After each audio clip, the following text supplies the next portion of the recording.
Bienvenue sur le podcast qui vous donne de l'empowerment. Si vous êtes ici, ce n'est absolument pas par hasard. Je suis Laurita et ma mission est de vous guider vers une vie plus consciente, plus alignée et plus harmonieuse. Je vous diffuse chaque jour de l'inspiration et partage mes réflexions pour vous permettre d'incarner la personne que vous méritez d'être. Si ce podcast vous plaît, je vous invite à le partager, à le noter avec la note qui vous semble la plus juste et à vous abonner pour ne rien louper. Bonjour à tous et merci de me retrouver dans ce nouvel épisode. Aujourd'hui, nous allons parler de comment attirer à soi des opportunités. Je reçois régulièrement cette question et j'avoue que je me la suis aussi souvent posée moi-même. Comment attirer à soi des opportunités, des bonnes opportunités, mais surtout des gens? Comment attirer à soi les bonnes opportunités? Comment attirer à toi les gens? Je vais vous donner 8 clés qui me semblent fondamentales en ce sens. J'ai longtemps envié ceux à qui la vie souriait parce que j'avais l'impression que ça leur était réservé. Dans ma vingtaine, j'avais une hygiène de vie qui laissait à désirer. Pourtant, j'étais hyper sportive, mais j'avais l'impression de savoir ce qu'il fallait faire et je le faisais pas pour autant. Ceux qui m'ont connue quand j'avais 20 ans et quelques se souviennent certainement d'une fille fermée, plutôt méfiante, plutôt agressive. J'étais assez exigeante avec mes amis et avec mes relations et plutôt rancunière. Et certainement que ça devait se voir, se ressentir. Comment vous dire qu'à cette époque, j'attirais pas vraiment à moi, ni les gens, ni les opportunités. Et là-dedans, je pense que beaucoup peuvent se retrouver dans le fait de savoir ce qui est bon pour nous, mais de ne pas l'incarner, de ne pas le faire pour autant. Par exemple, on sait ce qu'il faut manger pour être en bonne santé, mais ça ne nous empêche pas de ne pas le faire forcément tout le temps. Pareil, on sait très bien que le stress a un effet hyper néfaste sur notre mental, mais ça ne nous empêche pas d'être stressé. Donc aujourd'hui, dans ce podcast, je vais vous partager des clés pour attirer à vous des opportunités, attirer à vous, même dirais-je, l'abondance, et pour switcher, en fait, votre état d'esprit. La première clé, c'est de savoir ce que l'on veut, mais ce que l'on veut vraiment. Parce que beaucoup croient qu'ils veulent certaines choses, mais en fait, c'est pas exactement ce qu'ils veulent. Je développe. Je crois que la clé pour attirer à soi des opportunités, et les opportunités qui nous intéressent, parce qu'évidemment on attire plein d'opportunités au quotidien, mais c'est pas forcément celles qu'on aimerait, on attire plein de cadeaux, mais des fois ce sont des cadeaux mal emballés, il faut déjà savoir ce qu'on veut et qui l'on est. Donc ça passe par, d'une part, le développement personnel. Vous pouvez également écouter tous les épisodes de ce podcast, parce que je pense que vous aurez une idée moins vague de qui vous êtes et de ce que vous voulez. Mais sinon, blague à part, au-delà de ça, après avoir défini ce qui compte vraiment pour vous, ce qui vous fait vibrer, il faut l'expérimenter et ça va être une autre clé. La théorie, c'est bien, c'est beau, c'est cool. On sait que, par exemple, il ne faut pas faire de suppositions, qu'on a compris l'effet miroir, qu'on doit faire preuve de vulnérabilité. C'est super en théorie, mais rares sont ceux qui arrivent à le mettre en pratique. Et je trouve que c'est ce qui diffère un petit peu des gens qui nous inspirent, de ceux qui nous inspirent moins. C'est le fait de croire qu'on veut quelque chose, alors qu'en réalité, ça n'est pas la première chose qu'on veut. Je prends un exemple. Vous voulez perdre du poids, mais en même temps, vous aimez beaucoup votre vie sociale, vous aimez bien boire de l'alcool, vous aimez bien manger, et donc vous ne voulez pas faire de sacrifices, ou en tout cas pas tous les sacrifices pour atteindre votre objectif de perte de poids. Qu'est-ce que ça veut dire sur vous? Ça ne veut pas dire que vous êtes faible, ça ne veut pas dire que vous êtes flemmard, ça veut simplement dire que votre priorité n'est pas sur la perte de poids. Votre priorité, c'est avoir un équilibre avec votre vie perso, avec vos amis, votre famille, etc. Et c'est totalement OK. Mais il faut juste oser se regarder avec sincérité et se dire « OK, oui, j'aimerais perdre du poids, mais j'aimerais aussi, et je préfère, passer des moments avec ma famille, avec mes amis. » Et c'est le « je préfère » qui va tout changer, parce que quand on est bloqué dans une situation, on a l'impression qu'on veut des choses, mais en fait, c'est parce qu'on ne fait pas passer ces choses en priorité. Et quand on a tendance à avoir ce narratif un peu trop positif à notre égard, eh bien, on n'est pas dans notre vérité. On croit qu'on veut quelque chose de prime abord, mais en fait, c'est pas ce qu'on veut en premier. Donc faire un point global sur ces valeurs, définir ce qui compte le plus pour nous et vraiment les mettre par ordre de priorité, c'est très important. Est-ce que c'est d'abord la famille ou est-ce que c'est d'abord la santé ou est-ce que c'est d'abord l'argent? Ça ne veut pas dire que vous préférez votre santé à votre famille ou que vous préférez l'argent à votre famille ou vice-versa. C'est simplement sur quoi vous allez vous concentrer. Et les valeurs, au quotidien, elles sont amenées à changer. Donc pour attirer à soi des opportunités, la clé numéro 1, c'est de savoir réellement ce qu'on veut, de se regarder avec vérité et sincérité, et de savoir pourquoi on n'a pas encore atteint son objectif. Je ne vous le répéterai jamais assez, tant qu'on n'a pas atteint son objectif, c'est qu'on n'a pas tout essayé. Le deuxième point, c'est le fait d'attirer ce que l'on vibre. À l'époque, quand j'étais plutôt mal dans ma peau, j'attirais que des amis mal dans leur peau. Qu'est-ce que je devais en tirer comme conclusion ? Certainement que je vibrais bas, que ça devait se ressentir, j'avais peu d'amis qui m'inspiraient et par conséquent j'inspirais peu d'amis. En cheminant sur le développement personnel, j'ai appris à mettre en pratique et à incarner vraiment les messages que je porte, et je pense que c'est ce qui a fait tout changer. En établissant mes valeurs, j'ai décidé d'agir en les suivant. Et bizarrement, directement, ça a eu l'effet d'un alignement interne. Par exemple, l'une de mes valeurs fondamentales, c'est la liberté mentale. Ça passe par le fait de ne pas être sous emprise, de ne pas être soumise à n'importe quelle sorte d'addiction, de ne pas être aliénée dans un job, de ne pas porter ni une rancune ni le singe sur mon épaule, comme on dit en anglais, de pardonner, etc. Je ne veux pas avoir de poids mental à porter. Et il m'est arrivé un événement anecdotique, vraiment peut-être insignifiant pour vous, mais ça m'a fait grandir et j'ai envie de vous le partager.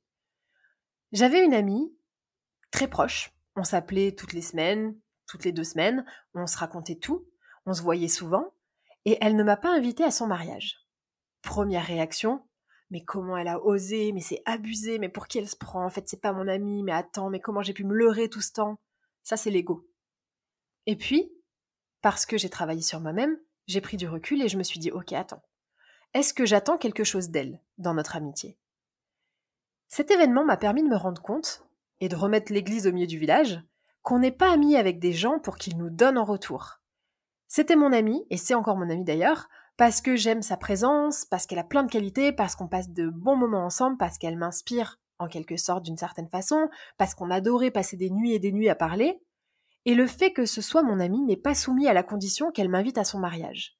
Et là, je sais que beaucoup pensent, bah oui, bien sûr que si. Attends, c'est quand même pas cool, ça se fait pas. Mais en réalité, quand on pense comme ça, on fait fausse route. On est dans une démarche de transaction, de je fréquente quelqu'un et j'attends quelque chose de lui. Et en switchant mon mindset, je me suis rendu compte qu'on faisait vraiment fausse route et que c'est ça qui faisait qu'on n'attirait pas les gens à soi. Parce que les gens, quand on pense comme ça, ils vont avoir peur de nous dire les choses, ils vont se forcer à faire certaines choses.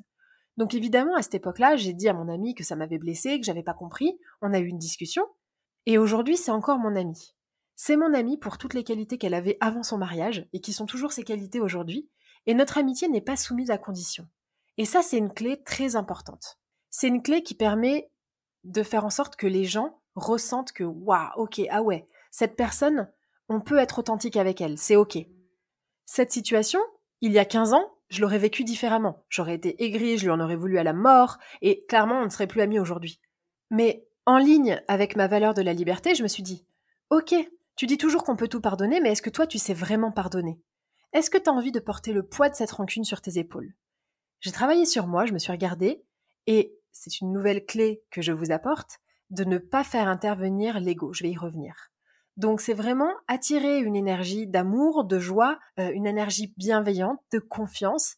Comme ça, dans mes relations, je sais que les gens n'ont pas peur de mes réactions. Ils n'ont pas peur que je me vexe, ils n'ont pas peur que je le prenne mal. Et donc, ils se permettent de faire exactement ce qu'ils ont envie de faire. Ils se montrent authentiques avec moi et je trouve que ça crée des relations beaucoup plus profondes. Et mes amis le ressentent et par conséquent, les autres autour le ressentent. Des inconnus, parfois en soirée, osent me confier des choses parce qu'ils savent, peut-être qu'ils ressentent que je ne vais pas juger, que je ne vais pas m'offusquer si on n'est pas d'accord. Et ça, je trouve que ça fait vraiment la richesse des relations et ça permet aussi d'attirer à soi les bonnes personnes. Le troisième point, c'est fonctionner par but et non pas par ego. Pour attirer des opportunités dans la vie, il faut fonctionner par but, par objectif. Dans cette situation que je viens de vous partager, mon ego évidemment a été blessé. Mais mon but final, c'est d'être libéré de toute rancœur et aussi d'être une amie qu'on ne craint pas. J'ai envie d'être une personne qui n'est pas susceptible parce qu'entre nous, ras-le-bol des gens susceptibles quand on leur dit qu'ils sont susceptibles, n'est-ce pas ? J'incarne ce que je dis qu'on peut tout pardonner, que pardonner ça libère deux personnes et j'incarne mon message de ne rien prendre personnellement. À cette période, j'ai multiplié les amitiés sans le savoir parce que j'avais débloqué un truc en moi qui fait que les gens avaient plus envie de venir vers moi parce que j'étais certainement plus attirante, que je paraissais finalement beaucoup plus accessible et beaucoup plus sécure. Avant, moi-même, je n'aurais pas osé venir vers moi tellement j'étais exigeante et intransigeante. Je prends un autre exemple. Mon mari, lui, c'est vraiment la personne à laquelle je pense quand je pense but et pas ego. c'est la personne que je connais à qui la vie apporte le plus d'opportunités. C'est limite devenu un running gag avec nos amis tellement il a le mojo. Alors oui, lui, ça fait une décennie qu'il fait du breathwork, qu'il s'entraîne en apnée, qu'il médite, qu'il lit, qu'il travaille sur lui. Et j'ai appris beaucoup à ses côtés. Et voici, évidemment, je lui ai demandé son accord, ce qu'il m'a répondu quand je lui ai posé la question, mais comment tu fais pour attirer autant d'opportunités et de gens? Lui, dans sa tête, c'est est-ce que ce que je fais maintenant sert mon but à long terme? C'est vraiment une personne qui a un self-control et un esprit assez sain et conscient. Déjà, il est hyper patient. Il n'attend pas, mais par contre, il est patient. Il met son ego de côté quand il ne lui permet pas d'atteindre son objectif. Dans sa tête, c'est « Ok, ça c'est mon objectif. Premièrement, comment je fais pour l'atteindre? Deuxièmement, il y a des obstacles, mais je ne les considère même pas puisque j'ai commencé à faire telle action parce que ça sert mon but final. Et 3, bien sûr, toujours travailler sur soi. Si je vous donne un exemple, il bossait dans une entreprise où son patron était assez vicieux et il lui a volé de l'argent.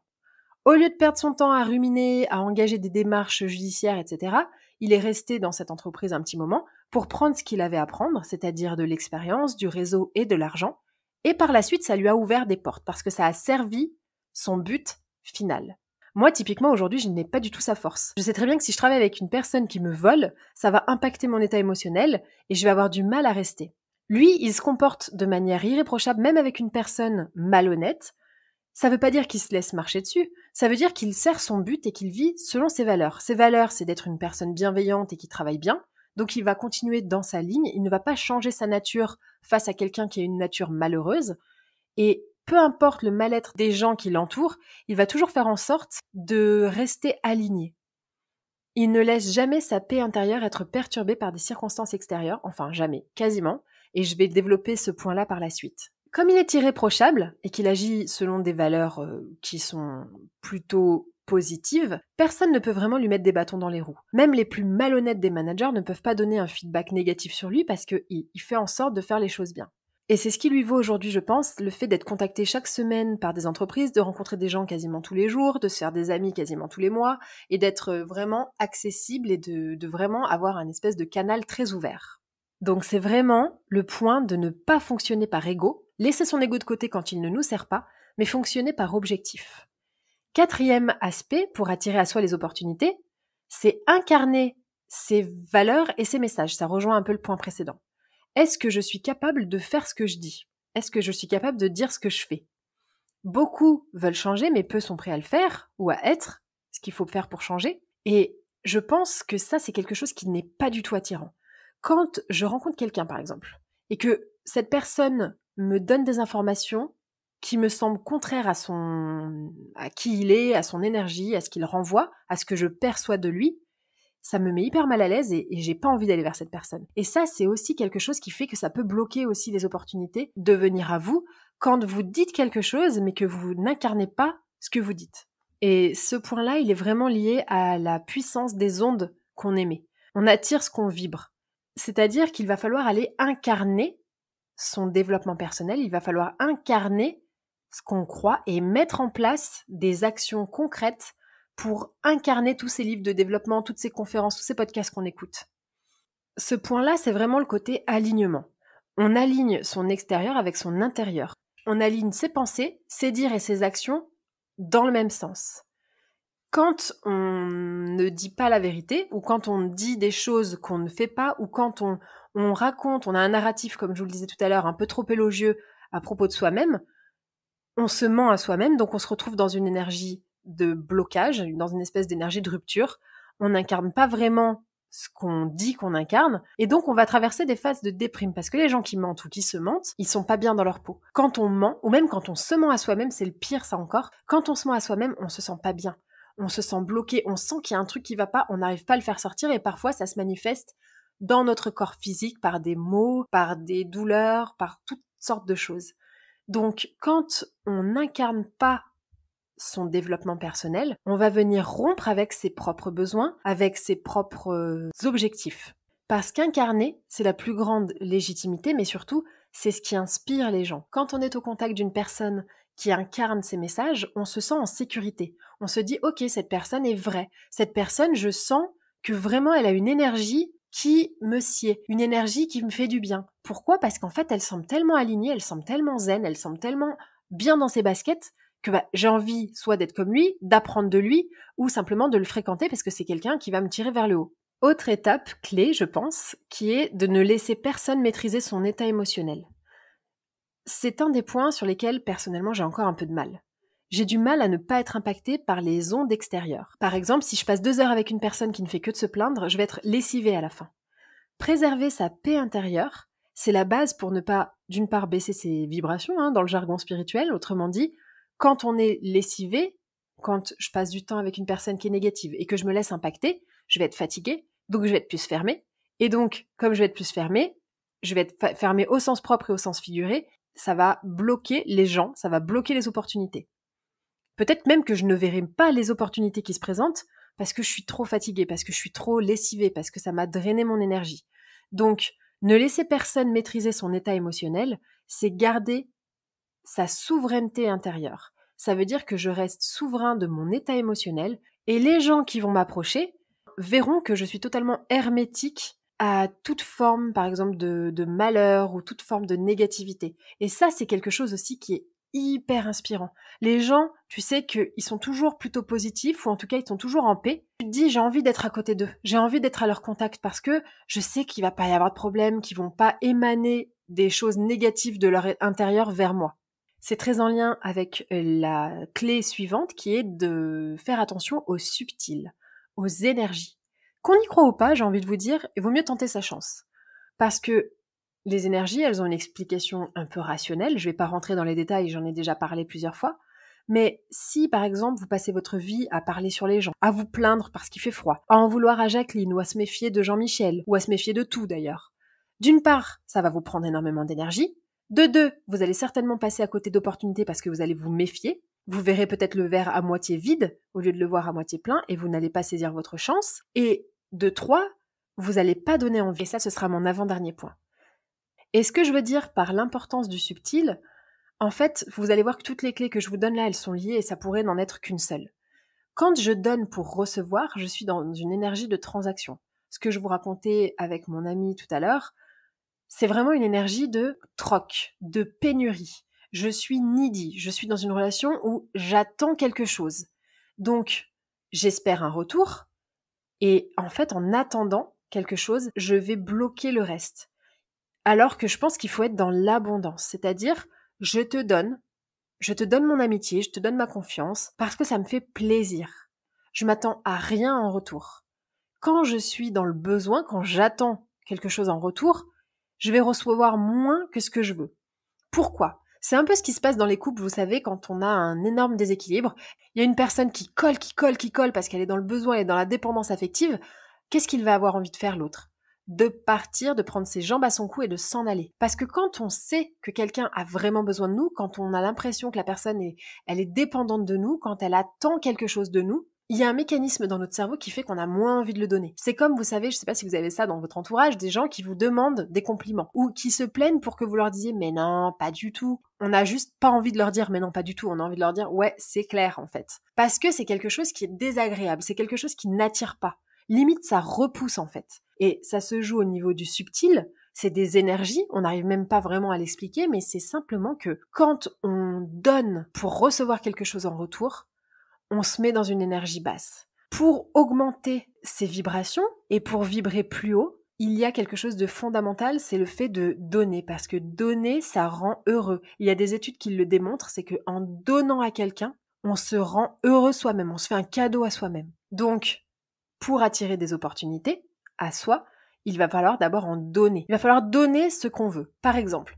vous voulez de l'argent ? Il va falloir en donner parce que l'argent est une énergie. Je vous explique d'ailleurs tout ça dans le Money Magnet. Je vous explique comment attirer abondamment l'argent à vous. Mais ça marche avec l'argent, mais ça marche aussi avec les opportunités professionnelles. Vous voulez du piston, vous voulez qu'on vous aide, pistonnez des gens, aidez des gens. Vous voulez de l'amour, donnez de l'amour. Ça marche avec absolument tout. Donnez, donnez, donnez, et plus vous donnez, plus vous allez recevoir parce que plus vous allez augmenter vos énergies. Ensuite, ça va aussi avec, comme je vous le disais, décidément, ce podcast est très sur la même longueur d'onde. J'ai envie de vous dire, donnez envie. Il faut donner envie. Qu'est-ce que ça veut dire donner envie ? Soyez cette personne que vous aimeriez rencontrer. Vous voulez rencontrer plus de personnes inspirantes ? Eh bien, devenez cette personne inspirante.